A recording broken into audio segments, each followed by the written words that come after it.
વડોદરામાં સગીરા ઉપર ગેંગરેપ કરનાર આરોપીઓની ધરપકડ કરી લેવામાં આવી છે, જેમાંથી 3 આરોપીઓ ઉત્તર પ્રદેશના વિધર્મી હોવાનું સામે આવ્યું છે.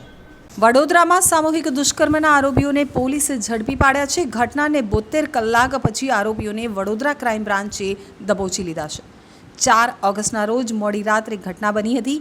પીડિતા ગરબા રમવા ગઈ જ ન હતી અને સાદા વસ્ત્રોમાં જ મિત્રને મળવા ગઈ હતી, તેમજ સીધી મિત્ર સાથે ફરવા ગઈ હતી. આ ઘટનામાં ગરબા સાથે કોઈ જ લેવા દેવા નથી. 5 આરોપીઓ પૈકી 2 લોકોએ દુષ્કર્મ આચર્યું હતું. પીડિતા મિત્રને રાત્રે 11:30 કલાકે મળી હતી.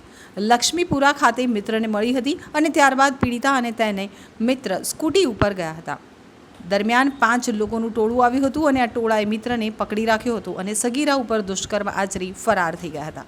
વડોદરામાં સગીરા ઉપર ગેંગરેપના નરાધમો ઝડપાઈ ગયા છે.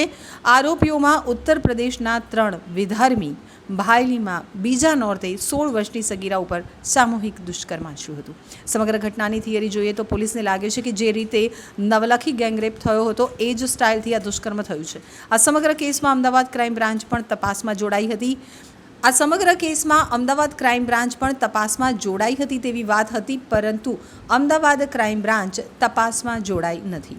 નવલખી ગેંગરેપમાં વડોદરા ક્રાઇમ બ્રાન્ચ જોડાઈ હતી અને 1000 કરતાં વધુ સીસીટીવી ચેક કરવામાં આવ્યા હતા. પોલીસને અનુમાન છે કે કાળા કે ભૂરા રંગની બાઇક લઈ અને આરોપીઓ આવ્યા હતા. પોલીસે મોડી રાત્રે આ આરોપીઓની અટકાયત કરી હતી. પૂછપરછ કર્યા બાદ આરોપીઓને ઝડપી પાડવામાં આવ્યા છે. વડોદરા ક્રાઇમ બ્રાન્ચે ગુનો નોંધી વધુ તપાસ હાથ ધરી છે. આરોપી તમામ સ્થાનિક હોવાની પ્રાથમિક માહિતી સામે આવી છે. આ સમગ્ર ઘટનામાં પોલીસનું કહેવું છે કે સ્થળ ઉપર ખૂબ જ અંધારું હતું, જેને લઈ આ ઘટના બની હતી. અંધારામાં આરોપીઓના મોઢા દેખાયા નથી. પીડિતા પરપ્રાંતીય છે, મિત્ર મૂળ વડોદરાનો છે.